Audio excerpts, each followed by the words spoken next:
Bonjour, vous écoutez Pause Report, le podcast qui décrypte et analyse chaque semaine l'actualité de la voile de compétition. Pause Report est produit par Tip & Shaft, le média des professionnels et des passionnés de voile de compétition.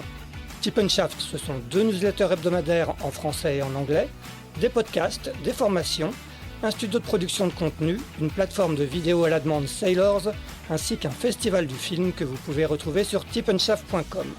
Je suis Axel Capron et je vous souhaite la bienvenue dans Pause Report. Bonjour à tous et bienvenue dans le 235e épisode de Pause Report, le podcast de Sailors qui décrypte, analyse et décortique l'actualité de la voile de compétition sous toutes ses coutures, en compagnie des meilleurs experts. Nous sommes le mardi 25 novembre, il est exactement 11h05 et nous allons clore aujourd'hui notre chapitre consacré à la Transat Café L'Or en recevant un invité unique qui n'est autre que le directeur de course de la Transat en double, tout juste rentré de Martinique. Il est au Havre. Il s'agit de Francis Le Goff, bien évidemment. Salut Francis. Salut. Francis, merci d'avoir répondu à notre invitation. On va revenir ensemble sur cette 17e édition qui vient tout juste de s'achever, puisque le 35e et dernier classe 40 rêve à perte de vue Kwanza a coupé la ligne d'arrivée ce matin à 10h07 à Fort-de-France, il y a pile une heure. J'en rappelle juste les podiums dans les 4 classes. En ultime, SVR Lazartigue avec Tom Laperche et Franck Camas s'est imposé devant Sodebo Ultime 3, mené par Thomas Queville et Benjamin Schwartz, et actuel Ultime 4 du tandem Anthony Marchand, Julien Villion. En Ocean 50, la victoire est revenue à Baptiste Hulin et Thomas Rouxel sur Viabilis Océan, devant WeWise de Pierre Quiroga et Gaston Morvan, et le rire médecin de Luc Berry et Antoine Joubert. En IMOCA, c'est le duo Jérémy Bayou-Morgan Lagravière qui s'est imposé sur Charal, devant Francesca Klapsic et Will Harris sur Eleven Sao Racing, et Sam Goodside et Luis Béréard sur Massif Santé Prévoyance. Enfin, en classe 40, et ça doit te faire plaisir Francis, la victoire est tombée dans l'escarcelle des Normands Guillaume Pirouel et Cédric Château sur Cifrigo Sogestran, devant Corentin Douguet et Axel Tréhin sur SNSM Faites un don, et William Matlin-Moreau et Pietro Luciani sur Les Invincibles. Voilà donc pour ce palmarès complet de cette 17e édition de la Transat Café L'Or. Francis, première question. Dans quel état on se sent quand tout est terminé? Voilà de retour au Havre avec le dernier classe 40 à quai il y a quelques heures, même pas, quelques minutes de ça. Donc voilà, c'est soulagé. Alors c'est bizarre de dire ça, c'est soulagé, mais en fait on est tranquille parce qu'il y a plus de WhatsApp, il y a plus de téléphone, il y a plus ce risque, même si c'est notre métier, d'entendre ces petites sonneries ou de regarder ces écrans avec des bateaux arrêtés. On se demande ce qui se passe. Voilà, il y a une tension nerveuse qui est présente et normale.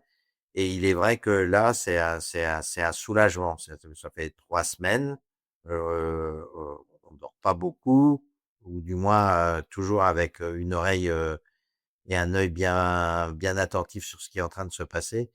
Et là, je dois avouer que la nuit prochaine va être excellente, je le pense. Ouais, tu es rentré hier, c'est ça?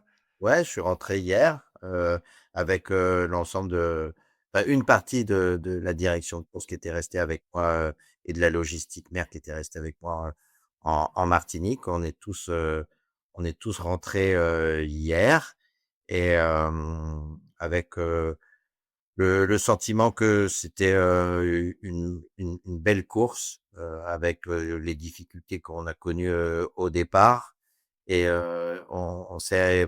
on a pas mal discuté aussi à l'aéroport, dans l'avion, sur, cette fois-ci l'aspect sportif des choses, parce que on est aussi des compétiteurs, dans l'âme. On fait de la direction de course, mais on s'est, pas mal, attardés tous ensemble et on va encore le faire, je pense, à regarder les trajectoires, des bateaux dans les classes où ça a été, très serré notamment, et de se dire: «Bah, voilà, comment toutes ces victoires, ont pu se construire, au fur et à mesure».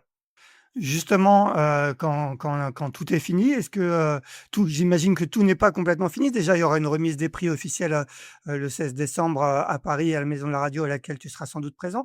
Mais est-ce qu'il y a beaucoup de réunions de débrief, après l'épreuve ou est-ce que comment ça se passe exactement? Ah oui, oui, oui, il va y en avoir avec, l'organisateur pour voir, bah, voilà, si, ça a répondu aussi à ses demandes, voilà, on va évidemment, analyser ce qui s'est passé au Havre pendant, le village, la qualité, d'accueil des bateaux et puis alors participer aussi avec l'association Transat Café L'Or sur, tous les autres aspects qui sont pas forcément ceux de la direction de course. En tous les cas, nous, on va faire un retour sur, l'accueil des bateaux, sur les différents, départs qui ont pu, être donnés, ici, au Havre, les redéparts qui ont été donnés, à la Corogne. On va aussi heu, faire des bilans ou des réflexions peut-être plus approfondies sur, ces différents, départs, les 4 classes, les 4 départs, comme ça, comment tout ça a fonctionné du point de vue sécuritaire, mais aussi,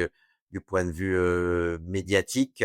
Les 4 parcours, comment ça a fonctionné, les 4 arrivées avec, il faut l'avouer, des écarts importants quand même entre 3 classes et la dernière classe, des classes 40, notamment. Est-ce que c'est encore et toujours raisonnable de penser qu'on peut y arriver ou pas? Voilà, le fait aussi de raccourcir, les parcours de ceux qui vont le plus vite n'ont pas forcément aidé en arrêtant les autres. Donc, on a des choses à penser. Est-ce que faut continuer dans cette voie-là, continuer cette exploration-là, ou pas? Donc ouais, il y a des débats de fond. Après sur la partie, technique, je pense que il faut aussi toujours faire le point, mais on est à maturité. C'est un site qu'on connaît bien au Havre. Maintenant, c'est un site qu'on maîtrise bien aussi, en Martinique. Donc là, je pense qu'il y a pas grand chose à modifier. Par contre, il faudra, voilà, faudra continuer de travailler sur ce que le fond et l'identité de la course. Ouais, justement, tu parlais de l'arrivée en Martinique, il y a eu un appel à candidature pour les prochaines arrivées. Est-ce que toi tu es un peu participes au choix qui sera fait, en courant 2026 et qui sera annoncé sans doute à la fin de l'année 2026? Ouais, inévitablement parce que, bah, là, il y a un peu plus de 70 bateaux. La dernière fois, quand c'est juste un peu avant Vendée Globe, la classe, IMOCA grossit.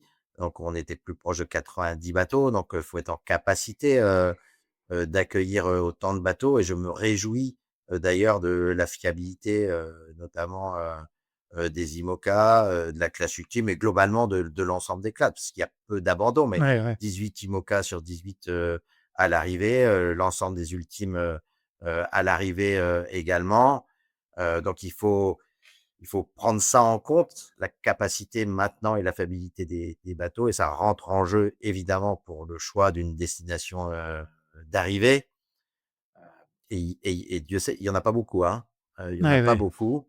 Ça demande des investissements qui sont, très lourds et on peut plus, heu, on peut plus tâtonner. Les bateaux, c'est des petits bijoux de voilà, de technologie. Faut savoir accueillir tout ça.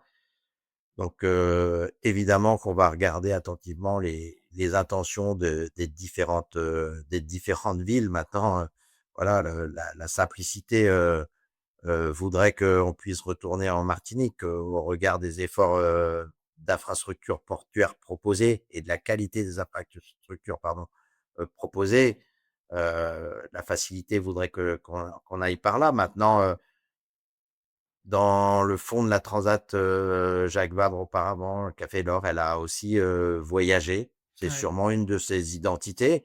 Donc, c'est très bien de faire savoir, à d'autres ports que, bah, on est aussi, attentif. Donc on va voir quelles vont être les propositions, mais, franchement la qualité, en Martinique, leur donne vraisemblablement, un atout parce que je ne connais pas, à ce stade, sans gros investissement, de port en capacité d'accueillir une telle flotte. Ouais, parce qu'il y avait 74 bateaux, cette édition. Je crois qu'il y en avait 85 sur l'édition précédente et il y en aura sans doute, un peu plus dans 2 ans parce qu'effectivement les IMOCA seront plus qu'à un an à 1 an du Vendée Globe. Tu le soulignes, hein, 74 bateaux, je crois qu'il y a seulement 10 abandons, 7 en classe 40, 3 en Ocean 50, on va y revenir. C'est quand même une satisfaction pour la direction de course. Oui, absolument. Ça veut dire que ça veut dire plein de choses. Ça veut dire que les bateaux sont fiabilisés. Ça, c'est une certitude. Ça veut dire aussi une maîtrise des équipes sur leurs bateaux, sur les écuries. Tout ça, ça a apporté. Il y a beaucoup de regroupements. On le voit, y compris dans classe 40, des équipes qui se mettent ensemble pour mieux préparer les bateaux, des calendriers qui se sont étoffés. D'ailleurs, il va peut-être falloir même faire attention à ce qu'ils soient plus trop étoffés Ouais, parce que ça fait quand même un sacré paquet de jours de cours. Je pense notamment à la classe 40. Et tout ça conduit à fiabiliser les choses. C'est très bon pour un organisateur parce que on fait des promesses aussi au port d'arrivée. Et c'est très bien ouais, qu'ils ouais. puissent arriver en nombre de l'autre côté de l'Atlantique. Et c'est évidemment très bien pour, euh, pour la direction de course parce que voilà, on est plus serein. Alors, on est plus serein d'un côté parce qu'on se dit les bateaux sont costauds, et alors on est moins serein d'un autre point de vue. C'est-à-dire que maintenant, comme ils savent que leurs bateaux tiennent le coup, il y a qu'à regarder un tout petit peu certaines moyennes, certains jours, en double, y compris en solitaire, on commence à se poser quelques autres questions. Et voilà, c'est la fiabilité amène aussi après plus d'engagement. Donc de notre côté, ça nous demande aussi pas mal de vigilance, d'une autre façon, au final. Ouais. Avant de revenir dans le détail sur cette édition, juste un dernier mot. Est-ce que comme les sportifs, quand on a vécu un peu, 2 mois, 3 mois sous tension comme tu viens de le vivre, on a une espèce de décompression, voire parfois, une décompression mentale et un petit passage difficile quand on a vécu quelque chose d'aussi intense, comme tu l'as vécu? Non, pas de dépression, au contraire, parce qu'on est actif et qu'on va déjà penser à d'autres courses à venir. Et me concernant, puisque voilà, tu me poses cette question-là, moi j'ai la chance de pas faire que ce métier, en fait. Et je suis installé, toi, je suis arrivé hier, je suis dans mon bureau à la Ligue de voile de Normandie. Dans quelques jours, il y aura les assises régionales du développement avec tous les clubs de Normandie. On va parler euh, d'animation des clubs, on va parler d'animation sportive, on va parler de développement touristique. En fait, donc, il y a pas le temps à ça et on se raccroche voilà, à l'essentiel. Le bien-être des clubs, la formation des gens dans les clubs pour les conduire au final peut-être pour certains à la course au large plus tard. Et je dirais même que les jours d'après, ce soulagement nous conduit plutôt à être sur un petit nuage, une forme de bien-être, voilà, de travail accompli. C'est la fin d'une époque, il y en a une autre qui va s'ouvrir et entre deux, il y a cette stabilité que je trouve dans mon métier de tous les jours, qui est le mien, qui restera tout le temps au final, qui est de conduire une ligue vers l'excellence. On rappelle effectivement que tu es directeur de la Ligue de voile de Normandie. On va maintenant revenir, 1 mois en arrière, pile 25 octobre, c'était le samedi 25 octobre. Comme il y a 2 ans, la météo a fait un peu des siennes au départ. Tu avais été d'ailleurs, l'invité de notre podcast, quotidien qu'on avait organisé, pendant la semaine avant le départ de la Transat Café L'Or. Tu annonçais alors une météo, virile mais correcte pour le départ. Elle a été un peu plus, virile peut-être que prévu puisque tu as pris, la direction de course a pris la décision d'avancer de 24 heures le départ des Ocean 50 qui s'était donc élancé le samedi 25 octobre, 24 heures avant les autres flottes. Est-ce que tu peux nous rappeler comment ça s'était passé? Est-ce que c'était un peu la seule option que vous aviez envisagée? Comment encore rappelle-nous un peu les circonstances. Bah, on avait mis en place un truc et j'espère que ça perdurera parce que ça permet d'avoir un fil rouge. On avait mis une réunion tous les 2 jours avec l'ensemble des classes et y compris la réunion du jeudi avant le départ. Tout allait bien. Il n'y avait pas de remarques particulières sur des réunions qui ont filé final assez vite parce que on savait qu'il y avait un peu de vent, mais voilà, c'était que ça restait très très correct. Et puis nous dans notre suivi, on a bien vu aussi qu'il y en avait un tout petit peu plus et quelques on va dire quelques jours, enfin pas jours, si 2 jours avant le départ, les Ocean 50 ont commencé à nous soumettre le fait que ça pouvait peut-être être compliqué pour eux pour le dimanche et le vendredi, au final, ils nous ont challengés parce que évidemment, ça reste une décision de la direction de course in Ouais, fine, puisque il faut mettre un départ en place. Mais là, il faut rappeler que c'est une demande tout à fait légitime de la classe Ocean 50 qui vient, pardon, unanimement, les 10 équipages, 20 marins nous dire et me dire particulièrement: «Francis, on sent pas cette histoire du dimanche et on veut partir le samedi». On pèse les pour, le contre, je leur demande quand même une explication, assez claire de ce de cette demande-là et voilà, ils estiment qu'il y aura plus de vent le dimanche et que ça peut être, beaucoup plus compliqué, pour eux de sortir de la Manche. Face à une demande, voilà, ce sont des marins, expérimentés, qui connaissent leur bateau, moi je fais pas d'Ocean 50 et quand j'en ai, 20 sur 20 qui me disent, on va avoir un problème le dimanche, je me dis aussi qu'ils sont comme dans cette demande-là, ils se disent qu'ils vont se priver du direct, ouais, du dimanche. Ça renforce aussi un petit peu le fait que de dire: «Ben, OK, pourquoi pas?» Donc on s'organise et on accepte cette demande. Voilà, ça nous met un peu le feu parce que ouais, voilà, ouais, il parce que faut quand c'était même 24 sortir heures avant, ouais, ouais, 24 heures avant, c'est pas rien, mais je me dis aussi que ça met le feu aussi chez eux parce que c'était pas spécialement préparé, hein. La bien veille, sûr, ouais. ils nous ont rien dit sur le sujet.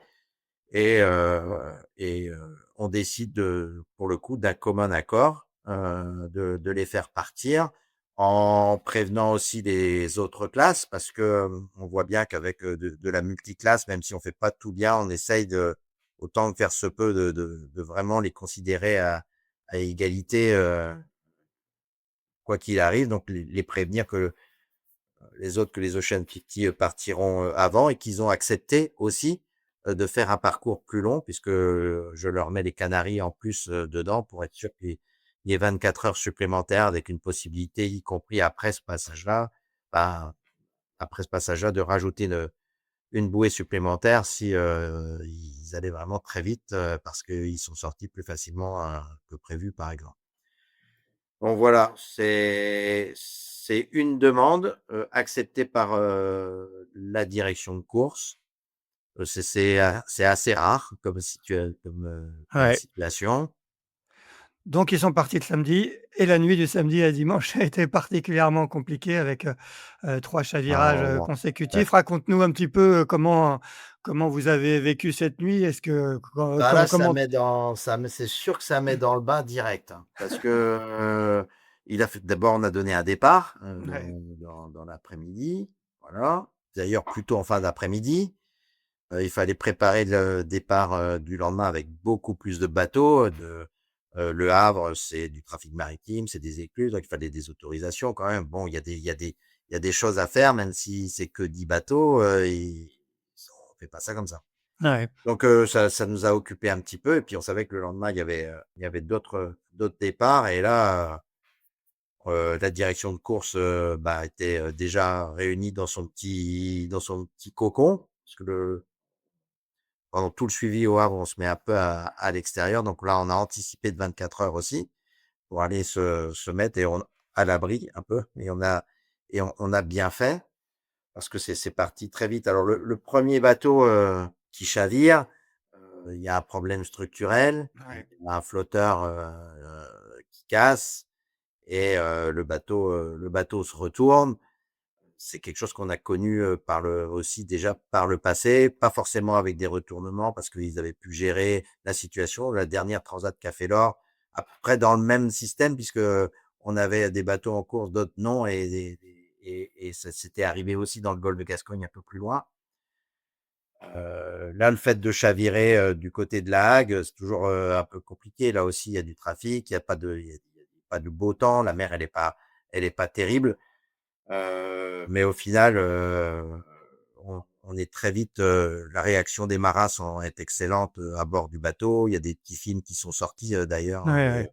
de la situation. Le cross est mobilisé, c'est-à-dire les communications VHF passent très très facilement dans la Manche et surtout à proximité de La Hague. Le cross est à proximité, les hélicos sont à proximité et au final, il se passe très très peu de temps entre le moment où le bateau chavire et que les gars sont mis en sécurité, sont déposés au cross et dans le même temps, la SNSM fait un travail remarquable, récupère le bateau, le ramène au port. Enfin, Ouais, ouais, ça a c'est été presque un peu. extrêmement efficace. Ouais, c'est extrêmement efficace. Les gars sont mis à l'abri très vite et le bateau est mis à l'abri très vite sans autre plus de casques voilà que le flotteur et évidemment les conséquences totales d'un chavirage parce qu'après évidemment il y a plein d'autres soucis à bord du bateau qui est ramené.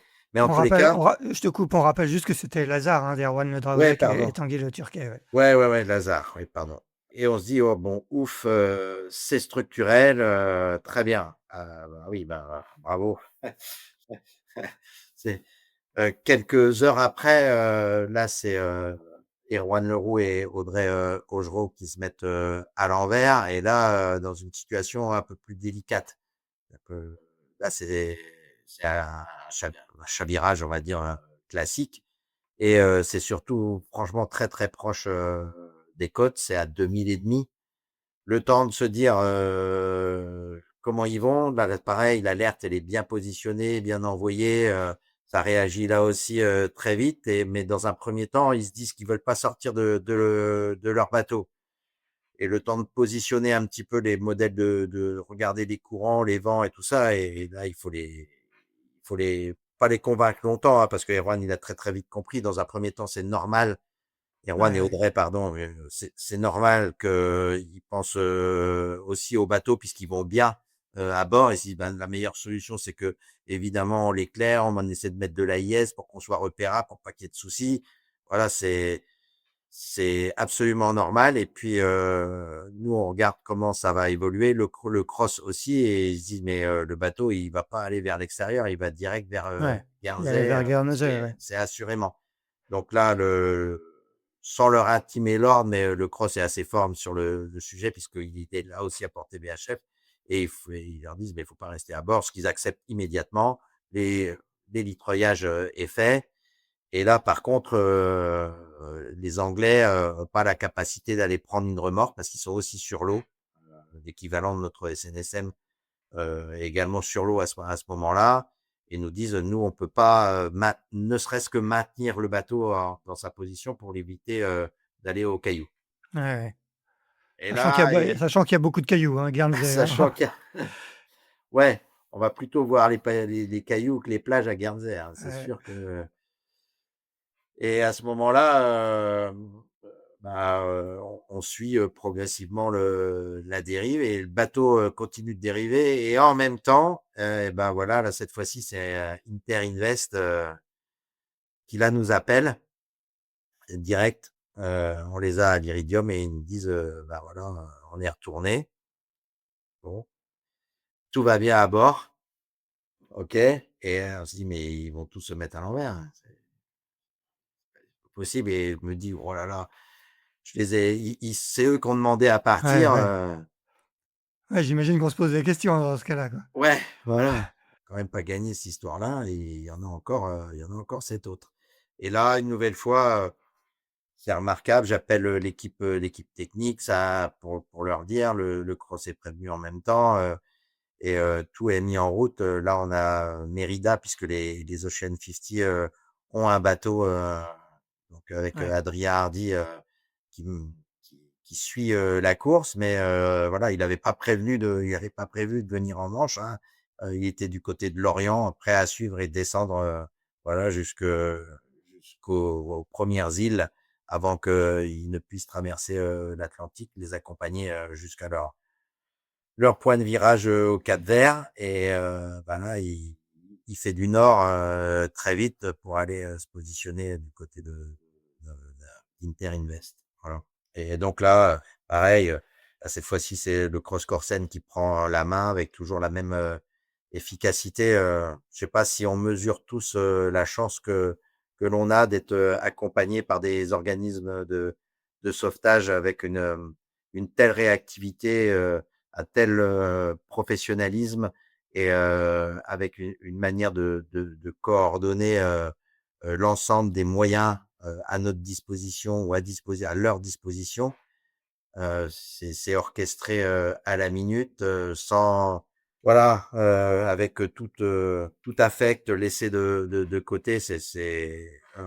On est Ouais, les images, hein, quand on les voit, elles sont assez impressionnantes, hein. Il y a un professionnalisme, assez incroyable, jamais de panique. Les voix des secouristes sont toujours, sur un ton très monocorde, on sent une grande maîtrise, dans leur faç dans l'intervention à chaque fois, ouais. ouais, c'est ça. Puis et à force, c'est pareil. On a une, une relation un peu particulière, nous, les Ouais, directions de course, avec eux. Maintenant, on est aussi, ils nous connaissent, ils savent que on fait du travail, en amont, que les marins sont formés, aussi à ça. Ça fait partie ça fait partie du métier. Alors j'ose dire encore peut-être un peu plus, en Ocean 50, hein. ouais, Mais le retournement, c'est quelque chose, dont on parle dans les stages, de World Sailing. Ils sont préparés à ça, leur bateau est préparé à tout ça et nous, on sait, aussi et on est préparé à ça. On sait comment ça va se passer, même si on n'a pas vécu et qu'on n'a pas forcément envie de le vivre de le vivre. Mais en tous les cas, la relation est fluide. Heu, tout toutes les dispositifs menés aussi par la Fédération française de voile avec les contrôleurs, on sait exactement tout ce qu'il y a à bord, on sait faire tout de suite le lien, entre le bateau qui a des difficultés, le marin à bord qui pourrait avoir une difficulté, particulière. ouais. Donc tout ça amène de la sérénité, au final dans les accidents, quand Est-ce ils que se tu t'es quand produisent. même dit, à ce moment-là, quand au bout du troisième là, Interinvest, est-ce que tu t'es dit, bah, est-ce qu'on n'aurait pas dû les envoyer le samedi? Et est-ce que vous êtes, dit ça, au sein de l'ADC? Les envoyer le dimanche, bah, ouais et puis à la fois je me dis et là je pense à la direction de course, à l'organisation générale et à tout le reste, je dis: «Non, très bien, ils restent là, ils partent le dimanche, ils font la même chose». Bah, on me serait tombé sur la tronche, hein, de la même Ouais, façon. Bah, on ouais, t'avait dit de partir le samedi ouais, ouais. et en fait la situation elle est plus facile, d'un point de vue purement direction de course. Là, c'est plus facile de se dire: ils ont fait un choix, j'ai accepté et voilà ce qui est arrivé, que Ouais, de ouais, dire: ouais. «J'ai refusé ce choix-là et j'en ai 3 à l'envers, c'est mon choix». Ouais. Alors après, heu, ça reste des marins, on sait tous qu'il peut y avoir des aléas et évidemment que tout ça aurait fini par se glisser, mais ça aurait été aussi légitime pour eux, de penser: «Bah, voilà, regarde, on t'avait dit que ce serait mieux». Tant qu'on n'y est pas allé, on ne sait pas ce qui Ouais, se ouais, passe. bien sûr, hein. Là, c'est vrai que sur le papier, le vent fond était moins important, il y avait des rafales, voilà. Le vent de fond était plus important le lendemain, et il y avait à peu près les mêmes rafales. Alors peut-être que et ce qui est vraiment aussi très bien dans cette classe-là, je sais il y aura, des réunions de débrief de tout ça. Je sais que j'y serai associé, je vais y participer avec plaisir et pour là aussi, améliorer, avec eux, leur accueil, les décisions que l'on peut prendre, tous ensemble et et je sais pas, mais sûrement que le gap, entre ce vent moyen prévu et les rafales est peut-être, un problème parce que, quand il y a 17, 18, 19 nœuds, bah, on attaque, et la rafale, Ouais, elle ouais. vient prendre le bateau et c'est pas forcément si simple que ça à gérer parce qu'on est surtoilé, peut-être qu'on a beaucoup de dérives, peut-être qu'il y a plein de choses comme ça. Mais là encore, il faudra prendre le temps d'en parler avec eux. À l'inverse, le lendemain, bah, peut-être on est un peu plus en sécurité à bord des bateaux. On lève un peu le pied parce que, bah, le vent de fond, il est déjà à peu près solide. C'est un peu le départ, leur départ du Havre il y a 2 ans. Voilà, c'est arisé, c'est fort. Mais du coup, bah, le bateau, il a la toile du temps en toute occasion, quoi, quasiment. Ouais, ouais, Voilà. ouais. Là, peut-être que le samedi, on pouvait attaquer et que le grain, il était du coup vraiment méchant, même s'il n'était pas hyper fort. C'est des rafales à 35, ils savent maîtriser ça, sauf que le gap, il est important. Ouais, bien sûr. Départ donc des autres flottes, après cette nuit, difficile. J'imagine que vous étiez soulagés de voir, tous les 7 autres en tout cas, et même s'il y en a un qui s'est arrêté à la Berwac et qui gagnera ensuite à Fort-de-France, via Billis Océan. Donc soulagés de voir les 7 autres démancher, plus «tranquillement» entre guillemets. Départ le dimanche 26 octobre du reste de la flotte, et là vous annoncez donc, que les classes 40 vont s'arrêter à La Corogne pour une sorte de première étape. C'était, là aussi une décision sage, selon toi? Il y avait pas d'autres options, selon toi? Bah, pour être tout à fait honnête, après coup, mais vraiment après coup, sur le moment, non.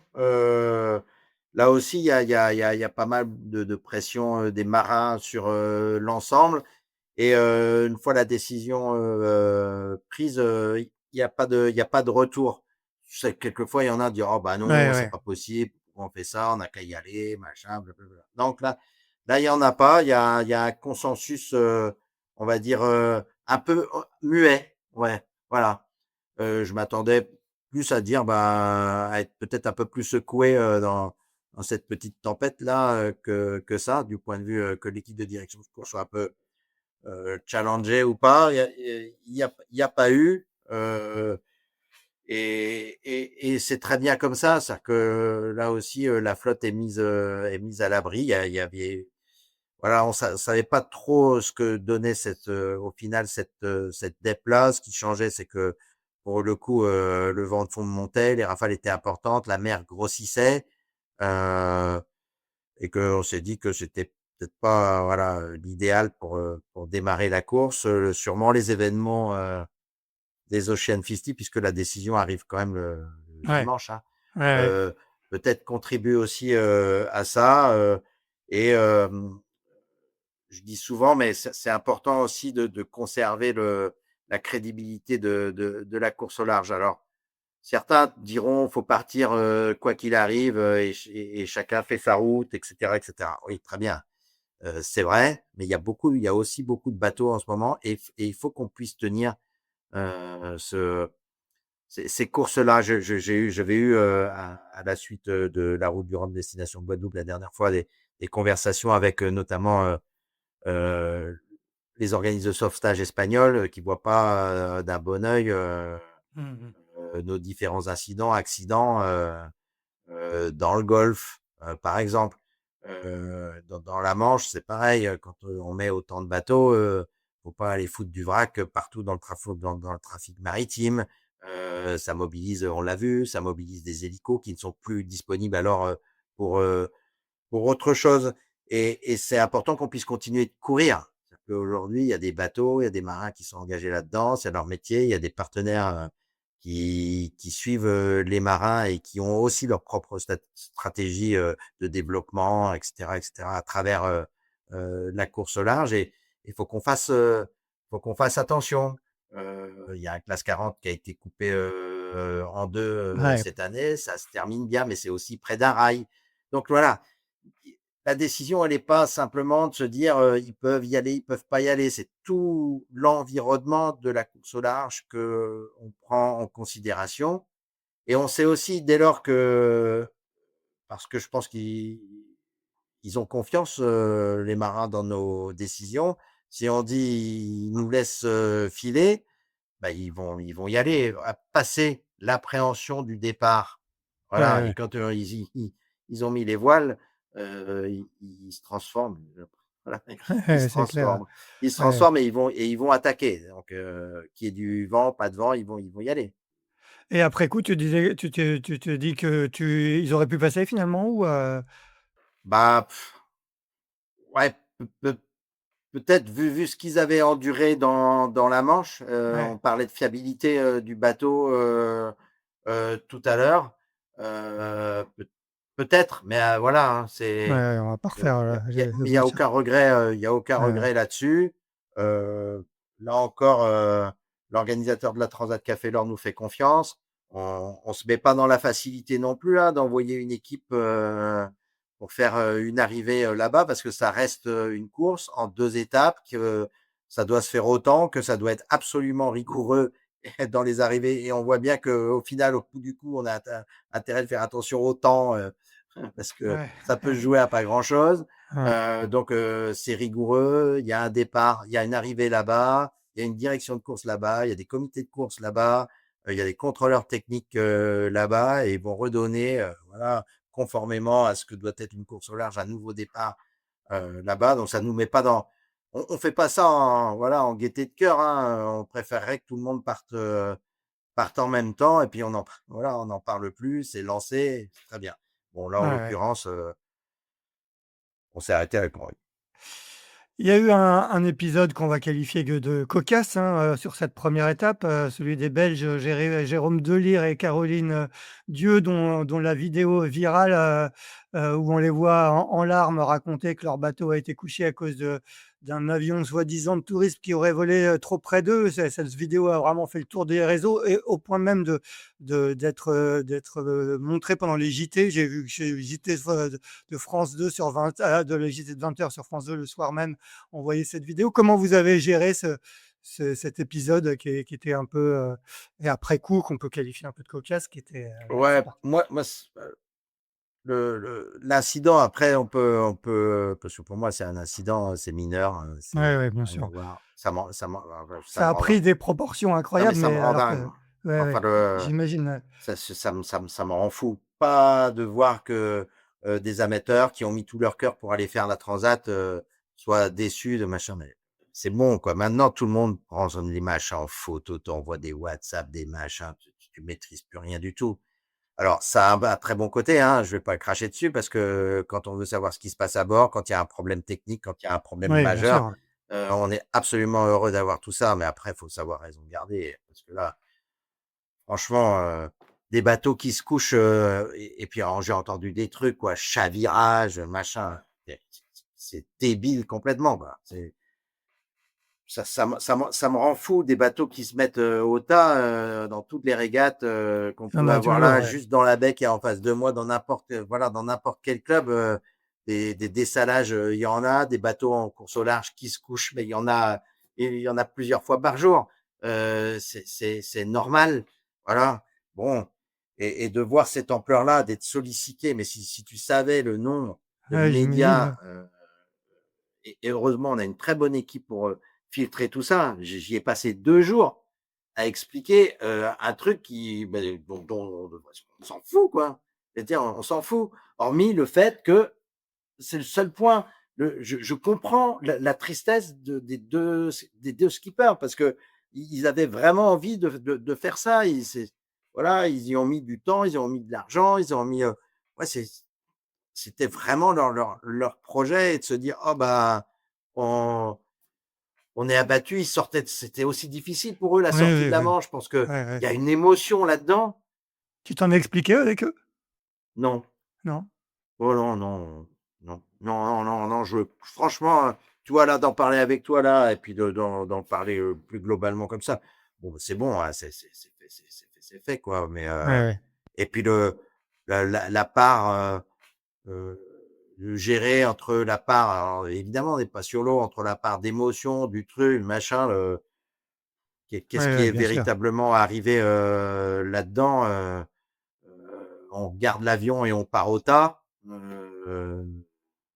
Voilà, ouais, bien sûr, ouais. voilà, parce que en tous les cas, maintenant, il est clair que, cet avion-là, il est passé à une altitude qui était suffisamment haute pour pas aller déranger un bateau. Mmh, bien sûr. Voilà. Autre décision qu'il a fallu prendre sur cette édition, c'est, de raccourcir le parcours, des ultimes, hein, qui devaient aller jusqu'à l'île de l'Ascension et qui finalement, ont coupé, après les îles Sao Pedro et Sao Paulo, je crois. Pourquoi cette, décision? C'était à leur demande? C'était à votre Non, initiative? Comment ça s'est non, passé ouais, non, exactement? c'est pas à leur demande et ça nous a aussi enfin, c'était un peu compliqué cette histoire-là. il y a un premier point, quand je te dis qu'il y a un environnement. D'abord, faut pas perturber, on va dire, la qualité de la course. Mmh. Et donc, les ultimes savaient que, avant de passer San Pedro et San Paolo, ce waypoint ascension, puisqu'on contournait pas l'ascension, pour plusieurs raisons. La première, c'était celle des mammifères, puisqu'on s'était engagé dans un process aussi, et que dans la partie sud-est de l'île, il y a de l'habitat permanent. Donc, on s'était dit, on contournerait pas cette île-là et on met un waypoint dans le nord-ouest pour se dégager des plateaux. Ça, c'est la première chose. Et que ce point-là pouvait être glissant en fonction de la course. Donc, point de vue sportif, pas de changement là-dedans. Et d'ailleurs, je précise aussi pour tous les autres classes, il y a pas de perturbation sportive et la partie sportive se déroule comme prévu, y compris pour les classes 40, puisqu'ils partent en sachant qu'ils vont s'arrêter. C'est pas une décision qui est prise après le départ. Ils partent et ils savent qu'ils s'arrêtent. Donc, les Ocean 50, quand ils partent, ils savent aussi que leur parcours est rallongé et qu'ils ont une autre marque possible si jamais ils vont trop vite Ils vont trop vite, ouais. jusqu'au au Cap-Vert. Donc, le point de vue sportif, il y a pas de sujet. Et ensuite, je disais, on est dans un environnement. Tout à l'heure, on parlait de sécurité, et là, on est aussi dans un autre aspect qui est celui de l'environnement des partenaires et notamment de la ville d'arrivée. C'était important pour nous qu'on ait des bateaux à Fort-de-France quelques heures, on va dire, après l'ouverture du village. Il faut se rappeler que 2 éditions auparavant, c'était très compliqué pour la Martinique, et c'est très bien qu'ils nous aient suivis jusqu'au bout parce qu'il y avait des émeutes chez eux et qu'on n'a Ouais. pas été capable de mettre un village ni un bateau dedans à la demande du préfet. On a été obligé d'arrêter les bateaux juste après la ligne d'arrivée, de pas les amener à quai, d'aller les planquer dans le port de commerce qui était plus sécuritaire. Donc, on a fait une édition vide de villages et de bateaux sur des infrastructures qui ont coûté quand même beaucoup d'argent. L'édition passée, c'est l'édition compliquée, c'est la tempête Ciaran. On part avec du retard, on arrête des bateaux et au final, pareil, ils ferment le village, on n'a pas la moitié des bateaux qui sont arrivés. Bon, là, ils commencent à se dire, est-ce que c'est vraiment un bon choix d'accueillir des transats chez nous? Voilà. Et là, cette année, on s'est dit, les conditions, elles sont globalement bonnes. Les ultimes sont pas allés très vite. Ils ont eu un poteau noir hyper lent. Et là, je me dis, mais si je les envoie là-bas, on refait des routages, ça va pas aller ça va pas le faire. Ça va pas le faire. Et Et on c'est avait arrivé cet comme objectif aussi médiatique, hein, je m'en suis jamais caché, l'organisateur non plus, tu le sais, de se dire, voilà, il y a un voyage de presse, faut que tout le monde mmh. essaie d'en profiter au maximum. Et là, en l'occurrence, en réduisant ce parcours des ultimes, ils arrivent à peine, d'ailleurs, ils arrivent pas tous avant les Ocean 50, et ils arrivent, et les IMOCA arrivent 36 heures après, dans le podium, en tous les cas. Et donc là, on a tout le monde, la fête est complète en Martinique. C'est un bon signe qui est donné pour la suite aussi, peut-être pour la Martinique, de se dire, voilà, le village bat son plein, l'ensemble des classes les 3 premières classes sont accueillies avec les mêmes honneurs sur la ligne, dans le village, par le public, par les médias. Donc voilà, sans premier objectif, c'était de pas modifier l'intérêt sportif de la course. Ça a rien changé. Ils savaient qu'ils auraient une information à San Pedro. Voilà, à la limite, le deuxième, le troisième aurait pu ou le quatrième, Bang Pop, qui était parti un peu après, aurait peut-être pu m'en vouloir un peu en se disant, Ouais. voilà, peut-être que j'aurais eu Ouais. encore l'occasion par un deuxième poteau noir de revenir. Ceux qui pouvaient se plaindre le plus de cette situation, c'est éventuellement euh, les coureurs eux-mêmes de la Ouais, classe. ouais. Et ils se sont pas plaints? Non, Non? OK. non, je pense qu'ils étaient aussi, voilà, ils sont, je pense que après les hiérarchies étaient assez bien établi aussi à ce moment-là. Il y avait des Ouais. écarts, assez conséquents déjà dans les bateaux. Est-ce que et ça, on le saura jamais, est-ce que s'il y avait eu que 10 000 d'écart, entre les canots, on aurait fait la même chose? Ça, du coup, c'est une décision que tu prends en sortie de Poteau Noir? Ouais, ouais, c'est Ouais, ça. Ouais, ouais, même dedans, quand on voit que c'est en train ouais, ouais. de scotcher, c'était long, hein. Est-ce que quelque part aussi, d'un point de vue, compréhension médiatique, c'est important de faire arriver, aussi les ultimes en premier parce que c'est soi-disant les ba moins c'est les bateaux les plus rapides. Est-ce qu'il y a une forme de logique, qu'ils arrivent en premier? Il y a eu des années où les Ocean 50 étaient arrivés les premiers. Est-ce que ça joue aussi un petit peu? Ouais, sûrement, même si ça devrait pas. Oui, ça devrait pas, ouais. Mais non, mais parce que mais tu as raison, c'est quand même c'est quand même essentiel. C'est-à-dire que nous, quand on est spécialiste, Ouais, de la course, je pense que tout le monde et en plus, on a mis tout ce qu'il fallait pour, y compris des Ocean 50 qui partent avant. Alors que maintenant, les spécialistes de course vont vite comprendre que, bah, voilà, ils sont partis avant, ils ont un parcours différent, il y a 3 départs différents, il y a 3 parcours différents. Tous ceux qui font de la voile, et ils comprennent ça. Mais, il est vrai qu'aujourd'hui, quand on dit on doit prendre en compte le contexte, global, il y a plein de gens qui viennent voir des bateaux, en Martinique et j'ai posé des questions, hein, d'ailleurs quand, on arrive là-bas, ils viennent voir, des bateaux, ils ne font absolument aucune diff. «Ah, il y a encore des bateaux qui arrivent. Ah bah oui, on va venir les voir. Ah bah, ils sont très en retard. Ah bah oui, mais alors je dis: «C'est les petits bateaux». «Ah oui, les petits bateaux», donc il y a quand même aussi tout un paquet de gens qui regardent la course et c'est tant mieux parce que voilà, les partenaires ont plein de cibles, différentes, là-dedans. Donc c'est sûr que peut-être c'est un peu plus subliminal, comme message, ou qui rentre dans la tête du directeur de course de son équipe, et que, ça fait partie du lot. Mais en l'occurrence, là, ce qui était vraiment recherché, c'était ça. C'est-à-dire que on se devait d'être irréprochable aussi, ouais, ouais. en J'allais Martinique et je répète encore une fois, sans changer la structure sportive de la course. Ça nous anime en premier. En 1er, c'est la sécurité. En deuxième, c'est absolument, la structure sportive de la course. Je les mettrais même, au même niveau ces 2-là et puis après, il y a, tout l'environnement et toutes les demandes diverses et variées qui peuvent venir de tous les côtés et en l'occurrence, celle de la Martinique était absolument, légitime et si on pense à l'avenir, je pense que c'était essentiel de le faire. À propos d'avenir justement, sur les parcours en eux-mêmes, on a bien vu, que finalement le parcours le plus libre, celui des classes 40 qui avait juste, les Açores, à laisser à tribord, était finalement le plus intéressant parce que là, il y a eu une vraie bataille d'options entre l'option nord et l'option sud, ce qui avait été le cas aussi, il y a 2 ans pour les classes 40, mais aussi en IMOCA parce que les IMOCA étaient partis une semaine plus tard que prévu. Alors que finalement, quand ils doivent passer par les Canaries, comme ils l'ont fait, en tout cas les IMOCA, ça ferme un peu le jeu stratégique. Est-ce que c'est des éléments, de réflexion à l'avenir? Mais en même temps, ça si on fait un parcours direct, on fait une route du Rhum bis. C'est ce que c'est quel est un peu ton regard là-dessus? Ouais, alors ça, c'est la ligne, je pense à pas franchir.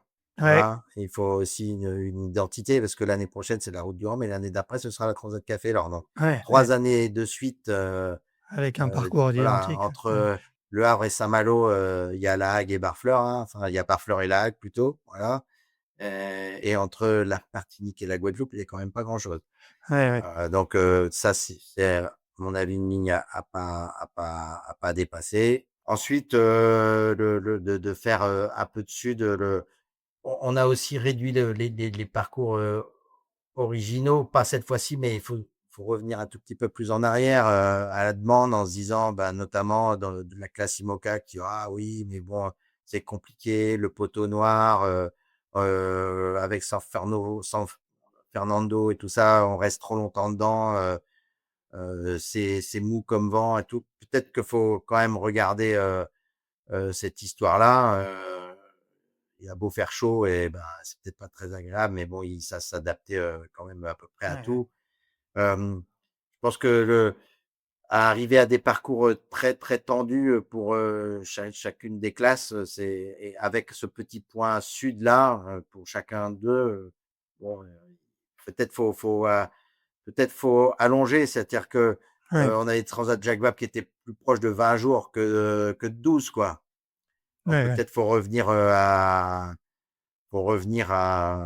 ce que c'était auparavant pour retrouver d'autres formes de jeu que celui d'aller chercher plutôt des depths comme on fait euh, ouais, sans Corentin avoir et Axel et bien d'autres, ouais, hein, voilà, ou ce qu'a fait Cédric et Guillaume en allant chercher le sud et les alizés. C'est vrai que ça a tenu tout le monde en haleine, mais faut nuancer un petit peu là parce que on les a bien en tête parce que c'était super sympa et que c'est là tout près parce que c'est la classe qui est arrivée en dernier ouais, avec le plus de nombre de jours de course. Après, les Ocean 50, ils ont fait une ouais, route de suite, mais ils se sont bagarrés et ça a changé de leader un certain nombre de fois, y compris un peu avant l'arrivée. Donc, c'est aussi propice à des choses un tout petit peu différentes. Le regroupement des IMOCA avant leur point de passage aux Canaries était aussi intéressant. Ça a redonné du peps, même si après, on va dire que dans les alizés, on a vu les bateaux les plus au point et les équipages les plus au point s'étirer au fur et à mesure. Là, c'était une course par élimination de vitesse, mais c'est pas non plus inintéressant de voir à quel point ils sont capables de tenir des. Mais c'est une autre forme c'est une autre forme de jeu et d'intérêt de la régate. Je me suis parfois arrêté à me dire mais ils vont battre leur record des 24 heures sans ouais, ouais. problème à deux là. Ouais, j'étais pas loin. Euh, c'est remarquable avec des bateaux qui naviguaient très très bas. On n'avait encore jamais vu ça. Ouais. Voilà. Mais là, de nouveau, on revient dans des affaires de, de spécialistes. Et la course au large, bien heureusement, intéresse encore davantage d'autres personnes qu'il faut aussi préserver, qu'il faut aussi intéresser. Et voilà, c'est un équilibre qui n'est pas forcément toujours facile à trouver.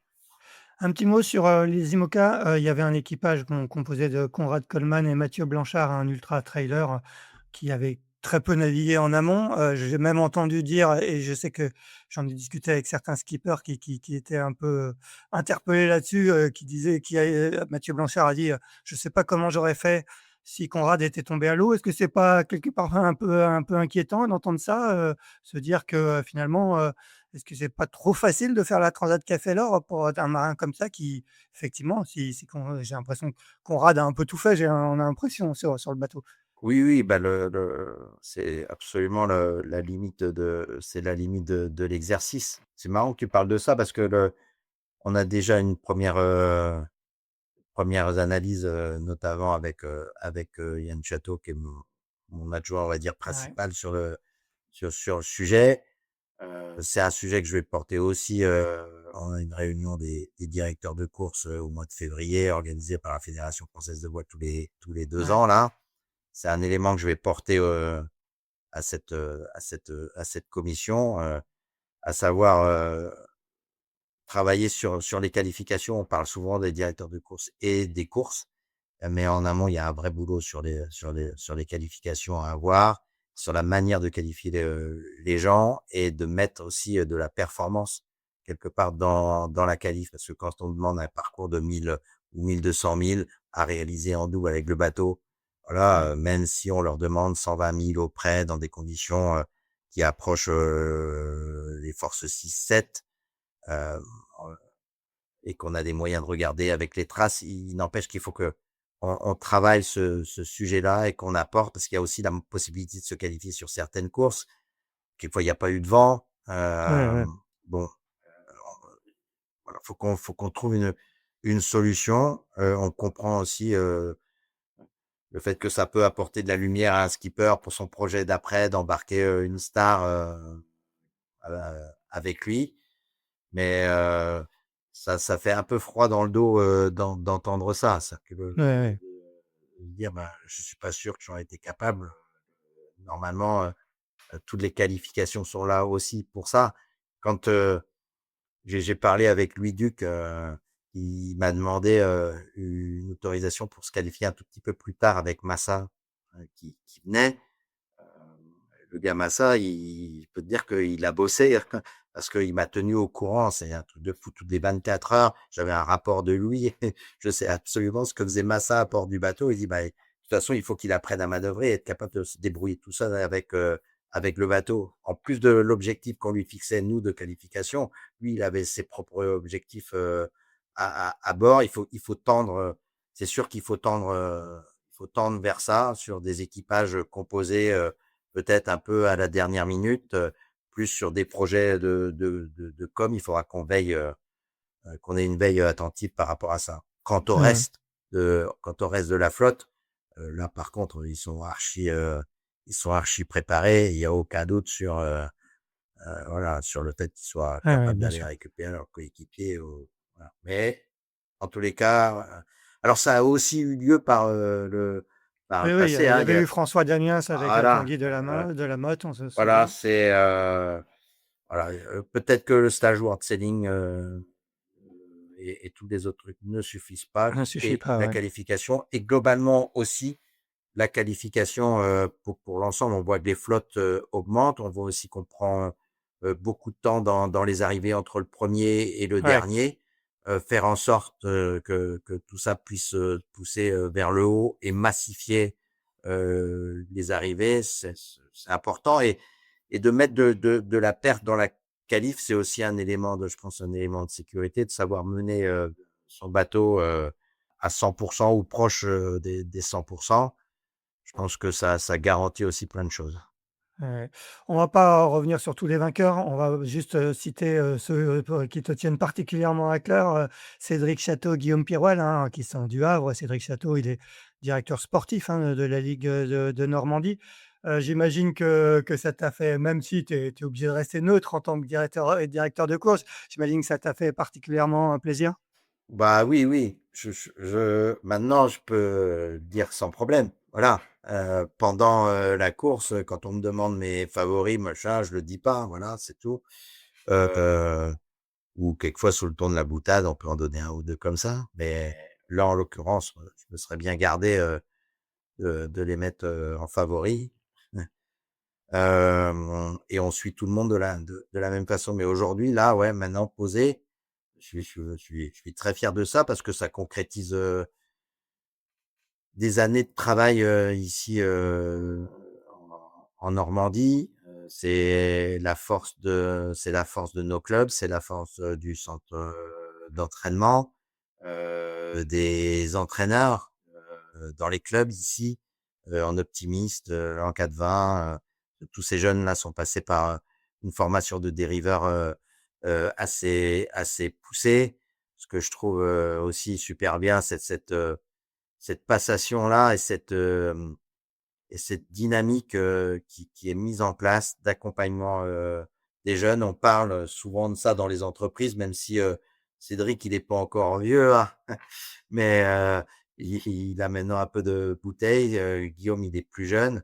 Ce que je trouve génial aussi là, c'est cet accompagnement des plus jeunes, y compris dans le fait que les partenaires qui étaient ceux de Cédric, Sogestran et Frigo, vont accompagner Guillaume sur la Ouais. sur la route du Rhum. Il y a une passation qui est faite là, et on entend de poursuivre cette chose-là encore pendant de nombreuses années parce que évidemment on est content de cette victoire, mais on est absolument heureux de la victoire d'Alexis Loison sur la solitaire du Figaro. Il est normand, attaché à Cherbourg depuis sa tendre enfance. C'est une super réussite avec à doubler aussi en overall sur Ouais. la Fastnet. C'est une année exceptionnelle pour lui et pour la Normandie. Charlie, tout le monde le sait, son club c'est le SNPH. Il gagne le Vendée Globe, donc c'est encore un truc génial. Le petit cousin formé au début à Ouistreham, puis ici après au centre d'entraînement, gagne la mini en série. Pauline Courtois est championne du monde et championne de France de match race. Et puis j'en oublie encore, et surtout dans les séries d'accession en dériveur, on a aussi de très bons résultats. Ça veut dire que la pompe ne s'arrête pas. Alors que, il faut aussi le dire et c'est bien de le dire là dans les médias de temps en temps, les clubs sont tous et pas que en Normandie dans la difficulté. Ouais, Il faut pas aujourd'hui, se dire: «Ah bah, tout roule tout seul, regardez, il y a des super résultats en voile et tout ça». C'est à un prix de dingue. On ne considère pas suffisamment, en voile et j'imagine dans d'autres sports aussi, mais je parle de la voile puisque c'est celle que je connais, les clubs sur notre territoire. Et quand je dis sur notre territoire, c'est voilà, que ce soit à La Rochelle, à Montbéliard-Carnon ou à Toulon ou à Le Havre. On ne sait pas le travail que font ces gens-là. Parce que comme on a un côté un peu aussi touristique l'été, on vient dans les clubs comme ça, oh, c'est joli et tout.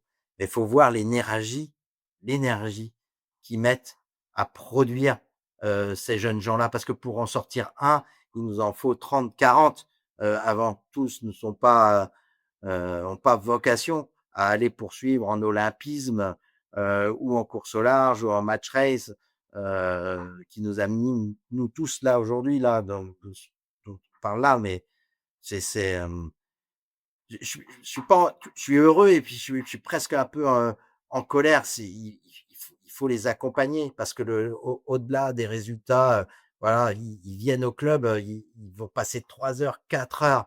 Ils apprennent tellement de choses, tellement d'autonomie. Ça leur donne un parcours de vie. Je connais pas d'accidenté entre guillemets de la voile. Ils trouvent tous quelque chose à la sortie. Ils deviennent moniteurs pour certains. Ils font de la course au large pour d'autres. Ils deviennent bénévoles pour d'autres dans les clubs.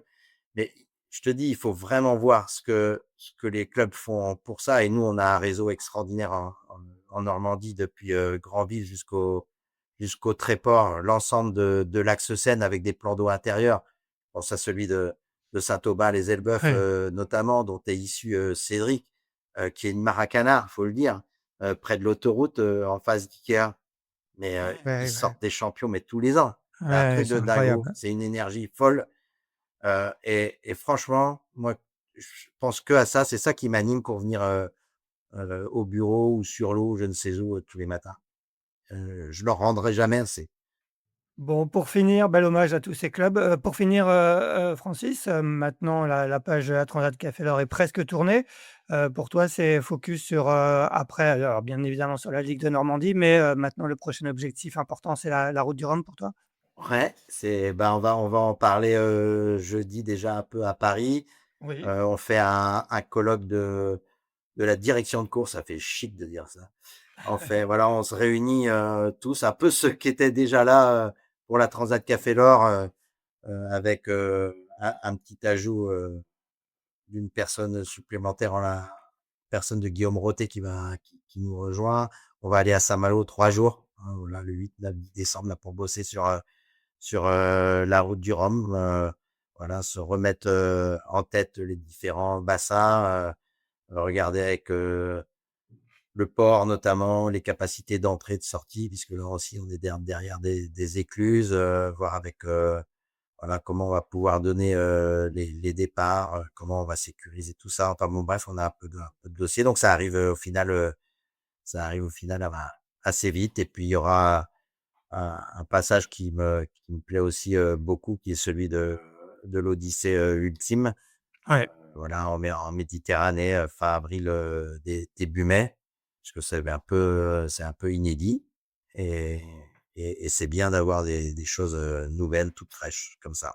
Donc, mais ouais, mais gros focus après sur la route du Rhum, c'est sûr. Eh ben, parfait. Merci beaucoup Francis de ce bon débrief de la Transat Café L'Or qui a été, passionnante, à suivre. Félicitations pour, tout ce travail, pour toute ton équipe, hein, parce que c'est une équipe, la direction de course, c'est pas seulement Francis Le Goff. Et bah, on se retrouve, le 16 décembre pour la remise des prix, à Paris et bien évidemment dans un an pour la route du Rhum destination Guadeloupe avec un passage par l'Odyssée ultime du côté d'Antibes. Merci Francis, bonne journée Merci et beaucoup. à la semaine prochaine pour le 236e épisode de Pause Report. Salut. Merci d'avoir écouté cet épisode de Pause Report. N'hésitez pas à nous dire ce que vous en pensez en bien ou en mal et n'hésitez pas à le partager. Si vous souhaitez suivre l'actualité de la voile de compétition, je vous encourage à vous abonner à la newsletter de Tip & Shaft, envoyée chaque vendredi à 17 h. Pour vous inscrire, ça se passe sur tipnshaft.com. À bientôt!